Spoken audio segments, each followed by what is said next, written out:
Hey guys, welcome back to Endless Skies. This is going to be a couple of different things going on this episode. This won't be just a focused episode because you know how I'm good at doing that.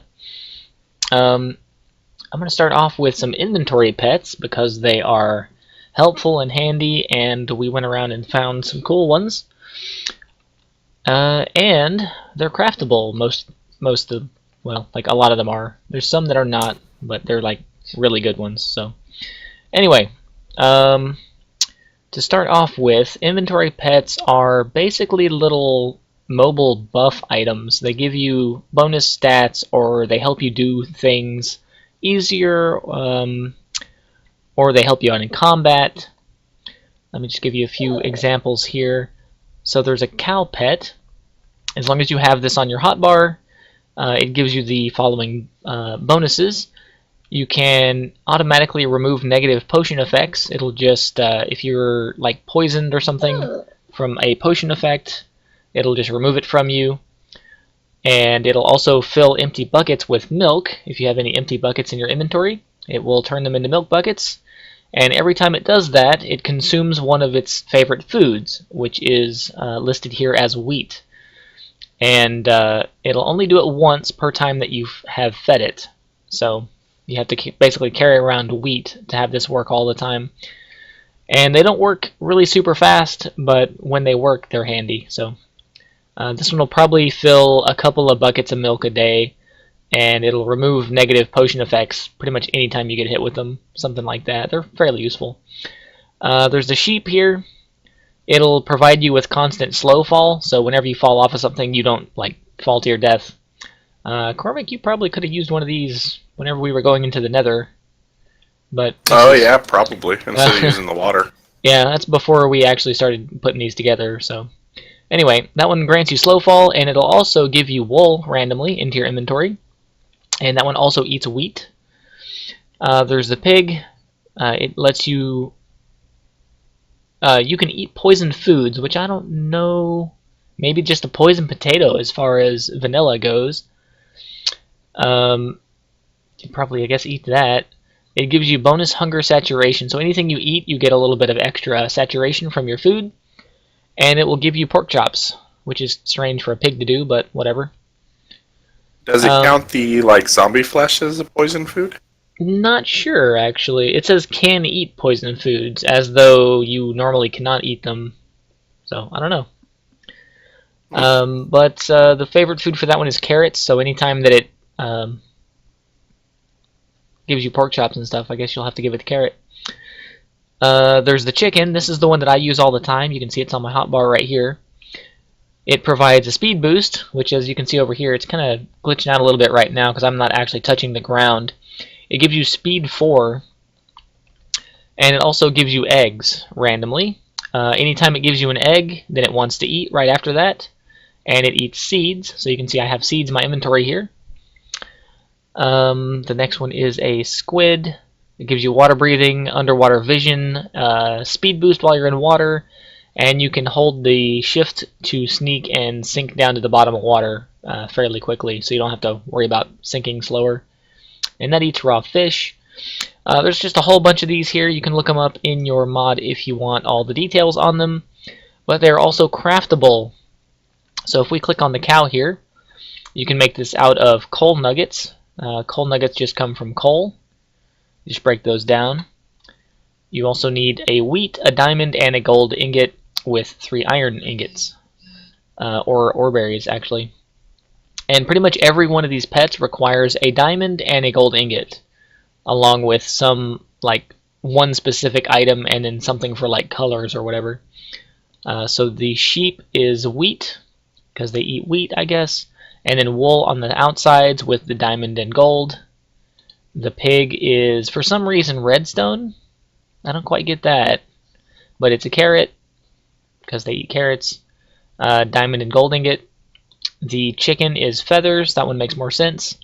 Seeds, because they eat seeds. Diamond, gold ingot. The squid is lapis nuggets. I guess just because they're blue. The raw fish, diamond and gold. On and on and on. So you can basically craft all of these. One of the other ones that I use all the time If you watched my Revenge of the Sea Team series, I use this bed pet all the time. I'll probably end up making one of these. It allows you to sleep just by right-clicking. And the reason I used this all the time was because it was compatible with the morph mod. You could just right-click and auto-sleep just instantaneously. It would switch to daytime. And you didn't have to worry about being in the morph mod. Of course, there's a config file change for that, but also it lets you spawn a bed for 3 minutes, a living bed. I've never done that before. I don't think that was an option when I was using it then. But I use that one all the time. I use the chest pet and the double chest pet a little bit back on Revenge of the Sea Team. They just act like a regular chest and double chest, but they're portable. The ender chest pet, exactly the same as an ender chest. You just right click with it and it opens your ender chest inventory. And I think I also tried to use the anvil pet, but it wasn't quite working the way I had hoped it was working back then. But we have the repair talisman from Project E in this pack, so the anvil pet won't really be getting much use here. I have made and tested the nether portal pet. That one's kind of odd. It takes your coordinates that you're currently standing in. When you right click, it will throw you to the nether based on your coordinates. And when you're in the nether and do it again, it will send you back. So you can actually travel to and from the nether instantly. That one can put you outside of the normal bounds of the nether if you have like the bedrock layer or whatever. If you go up far enough in the normal map, it'll put you outside. But on this mod pack, there's no bedrock layer, so you don't have to worry about it. So, as far as the craftable ones, you can craft any of these that say like peaceful, mob, utility. These are all craftable. Special, that one's craftable. The loot pet, this one I use non-stop. It's always on my hotbar. This one was normally not craftable. You actually have to enable this. I think I might have gone in and just told it that you can make all of them. So this one is craftable. The Illuminati pet, that one's craftable. Whenever you get down here, there's some fan suggested ones. They are also craftable. Some kind of interesting looking ones.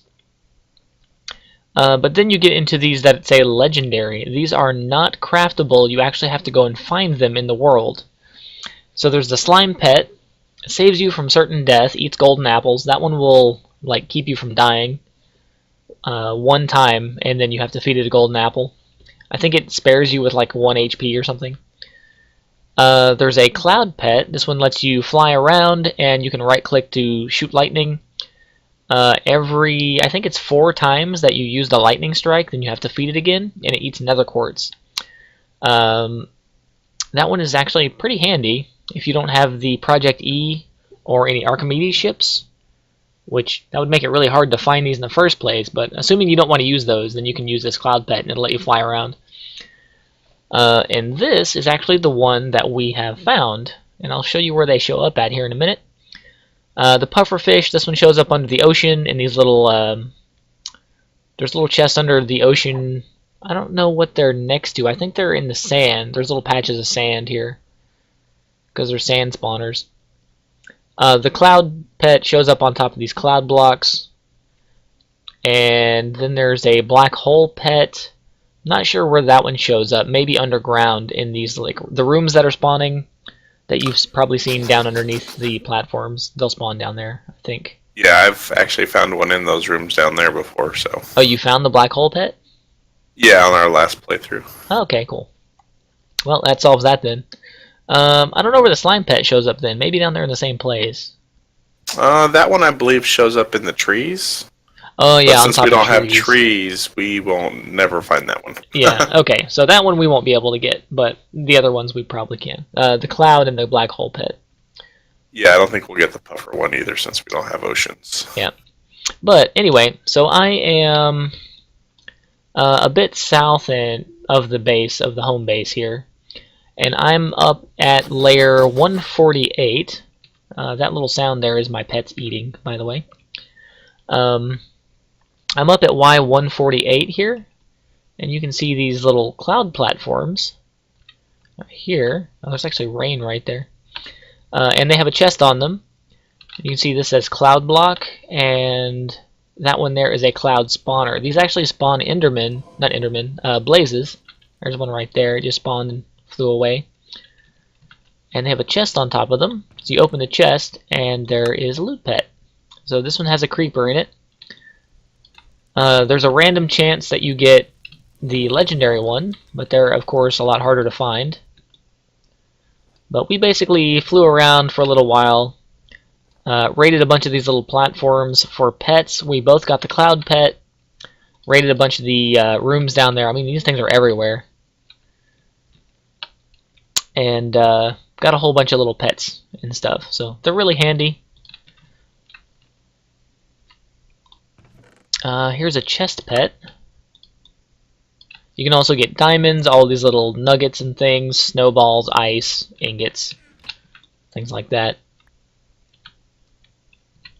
We should probably mention the little bug that we actually kind of found. Well, I don't know if it's necessarily a bug, but with the cloud pet and yeah, they kind of conflict a little bit. So the cloud pet allows you to fly around, and the Project E armor that we're wearing also allows you to fly around. The cloud pet has to be on your hotbar to function, so it has to be, you know, down here somewhere. If you take it off your hotbar, you stop flying. And then also your Project E armor, if you're wearing it at the same time, bugs out and doesn't allow you to fly.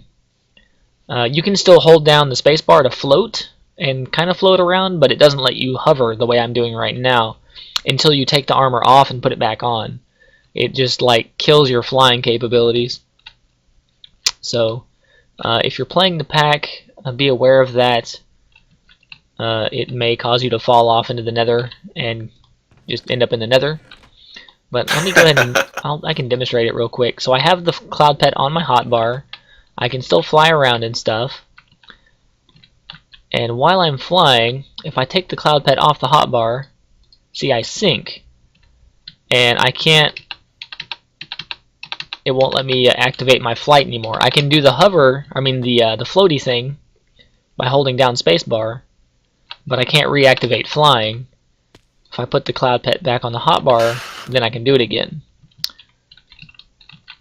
Even if I take it off from the hotbar into some other inventory, still doesn't let me reactivate my flight. You actually have to remove the armor, put the armor back on, and then you can fly again.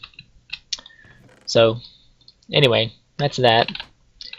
That's a little bug that we found, because I almost fell and died over there earlier.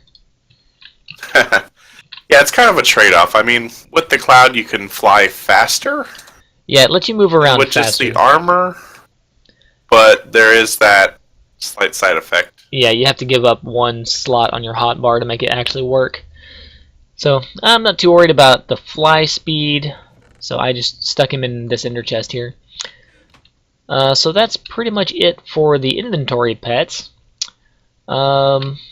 The second thing I was going to talk about is the Compact Machines mod. So this thing here, if you've watched, who uses this? Etho used it a little bit in a mod pack a while back. I think that's the only person I've ever seen use it, really. Yeah, I don't think I've ever seen anybody else use it besides Etho. But it was, I thought it was fairly popular, but it's really not. Which is odd, because yeah, it seems really awesome. Very convenient. So this compact machine mod, it lets you create these blocks down here, the compact machines, and each one of these is basically its own little dimensional space that you can go into and out of, and it's like a little room. But you have to make this little thing that looks like an old school Game Boy brick to get in and out of it. So let me just get the tiny one here. And actually, let me get rid of all this inventory pet stuff that I picked up earlier. The creeper pet, some chest pet, eggs, and all that stuff. Alright, so first things first, you want to make one of these personal shrinking devices. It's diamonds, redstone, nether quartz, and world resizing interfaces. Those are iron, redstone, gold, and then you need a shrinking and enlarging module. Those are sticky piston, redstone, glass, and regular piston, redstone, glass. It's kind of a layered recipe, but not really complicated. It's all vanilla material.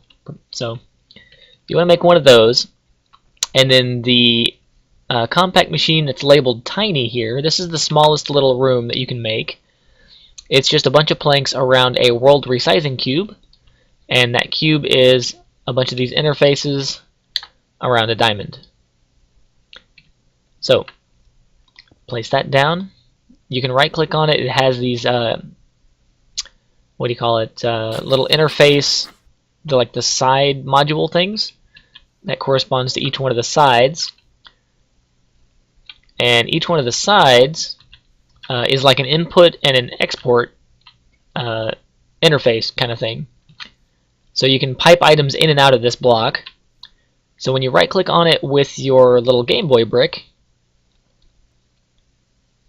you go inside the space. Oop, bugging out a little bit there. So this is the tiny one. I'm now inside that block. You know, it like represents you being inside the block. It's a 3 by 3 by 3 cube. So here you can see each of the interface sides. That's the west interface, that's the south interface, east, etc., etc. So if I were to put a chest like right here against this wall, and then go back outside and pipe items into the east side of the little block, they would go into the chest.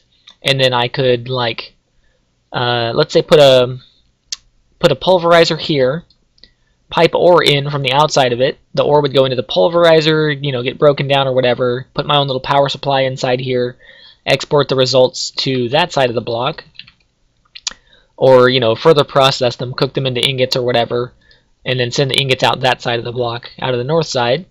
They would come out the north side of that little block that I placed down in the world.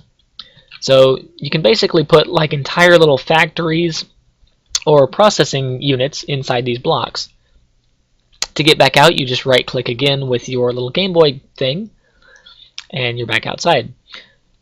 So that's the tiniest one. I'm going to add that to my transmutation tablet, because I have not done so yet.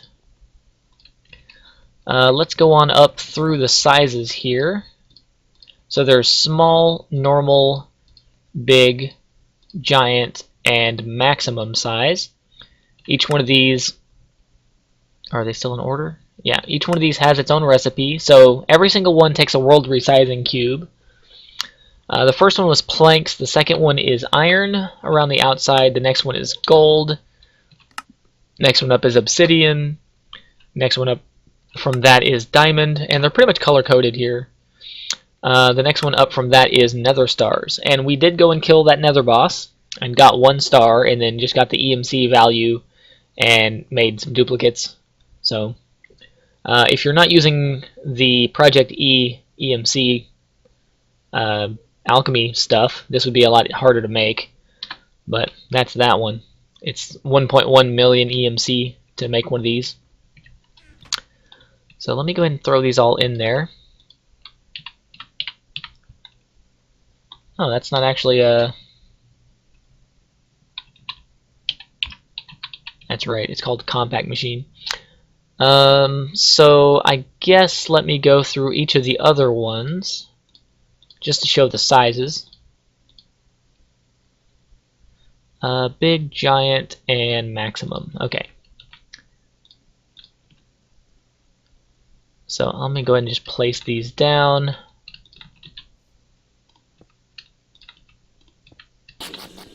And we'll go in and out of each of them to show you the sizes. So the first one was 3 by 3. This one is 5 by 5 by 5. And they pretty much get larger to scale as you go up. Gold one is going to be 7 by 7 by 7. It's a pretty good amount of space there, even with just the gold one. Obsidian, 9 by 9 by 9.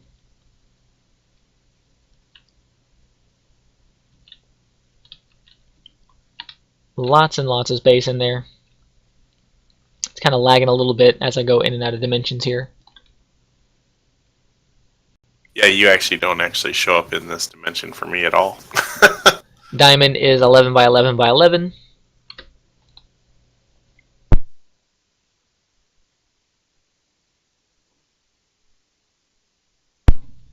And the nether one should be 13 by 13 by 13. Tons of space. You can pretty much fit your entire base inside this block. At least And- ours. Yeah, our entire base anyway. If you see on the map there, each one of these dimensional spaces has its own little room that it sends you into. So there's the tiniest one right there.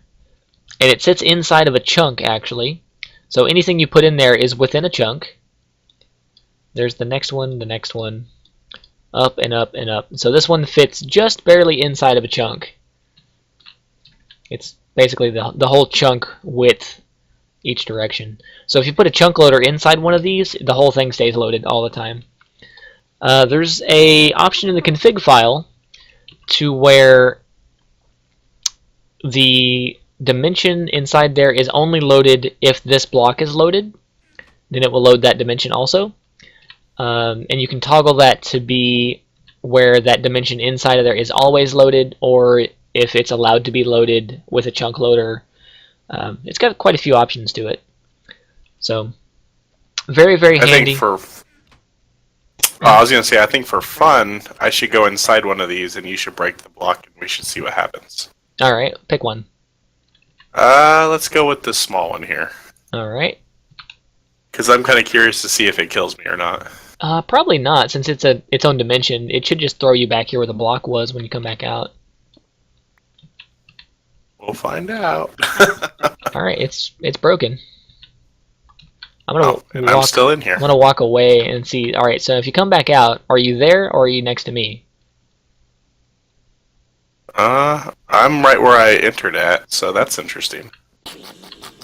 Oh, you were invisible for a second there. Yeah, I was getting the same problem every time you would go in and out. Like, you would just be invisible for a little bit. It's kind of weird. I don't know what was going on there. Huh.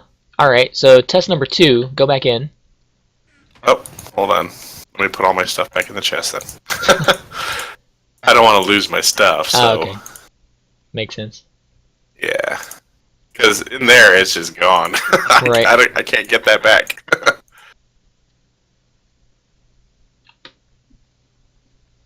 Okay. Alright, so hop back in. Okay. And I'm going to break it.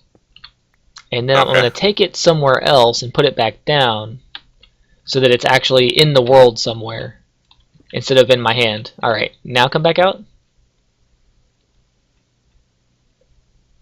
I'm still right where I started from. Okay, so it remembers where you were, not where the block is. Okay. Good. Yeah, so that means that I could probably click on one of these in the nether or something? Yeah, that's good to know. Now, I guess another question is, let's plop that thing back down again. Yep, it's right there. And I'm going to go put something in there. And then come back out. And then let's pick it up. And move it. And see if our stuff stays in there. Yeah, it should send you to the same... like the same room inside there in its own little dimension every time. Because it creates a little room every time you make one of these. Or every time you go into one. It creates a room and then links to it, I guess. Yeah, well, right now this says machine 7. This gold one is machine 2, this one's machine 3, this is machine 4, this is machine 5. So if you break this white one and pick it up and put it down again... Oh, what did you put in there? Put a piece of glowstone in there. Yeah, when I broke it... Or a glowstone block. Oh, you got it. Yeah, you were invisible. I didn't see you. When I broke it, I got the 4 pieces of glowstone dust. Like, it broke the block from inside. Oh, okay. So that's something that we should be aware of if we use these. That if we ever break this, everything inside just blows out the top. Yeah. It just gave me the dust, though, not the actual block. Oh, so it like broke it as if you didn't even have like silk touch or anything. Oh, Yeah. that's interesting. Um, put down Well, like a vanilla chest and put something inside the chest, and let's see if we get the chest back with the stuff, or just the chest, or just the stuff. Kind of curious to see what that does. okay, I'm gonna put a chest with the glowstone Oh, also, inside of it. while we're doing all this testing, there's also this little quantum entangler item, which I failed to mention. This makes it to where these will function like an ender chest does, where instead of each machine going to its own room, you can tie two of them together so that they both go into the same room. So we can have this one here and say one over there, and they will both go into the same dimensional space inside. Instead of each having their own space, they'll go to the same one. Alright, so we have a chest inside there. Yep, I put a chest before glowstone. Alright, so we're going to break it. Oh, there's everything. Yeah, we got the chest and the glowstone back. So it does kick out everything. That's okay. good to know. So let's do one more test. I'm kind of curious to see what this will do. I'm going to go in here, put the chest back in, put the glowstone back in the chest, and then I'm going to try to pick this up with the diamond dolly. Now that's interesting. That did not do anything. So that, when you right click on it, it brings up a compact machine interface. Shift right click with the dolly. Shift right click is doing nothing. Okay. Yeah, I can't see you. You're invisible right now. Oh. There you are. Can you see me? Yeah, that's some kind of weird graphical thing there. Huh. But yeah, I guess you could put upgrades. Oh wait. Here's a test. All right, go into it. And look in the chest, and then I'm gonna break it while you have the chest open. Okay. Oh, chest is gone. Yeah. So I got the chest and the glowstone, but you're still in there. Yeah, I'm back Weird. out. Wait, did it kick you out, or did you come back out on your own? I came out on my own. Okay. So it kicks out all the items, but it'll leave you in there if you're standing in there. Huh. I guess I'm technically safe in there for whatever reason. Yeah, so players are safe, but all the stuff in it will get kicked out. Yeah. Yep, good so, to know. Definitely good to know. Now we know not to go and put stuff in there and then break it. Yeah. Because it's going to make a big mess. Put it down where you want it and leave it there. Yep. Alright, Pretty well, much. that's a good bit of testing there. Good little mod highlight. So we're going to pretty much... We know a few uses for these that we're going to do, and I guess we're going to just set those up off camera. I'm going to cut the recording here, A, because it's raining, and B, because we passed the... we're going on 30 minutes already. Oh, wow. So, yeah, I'm just going to go ahead and cut it here. And thanks, guys, for watching. Thanks for coming by and hanging out with us for a second. And until next time, we'll see you then. Take it easy, guys.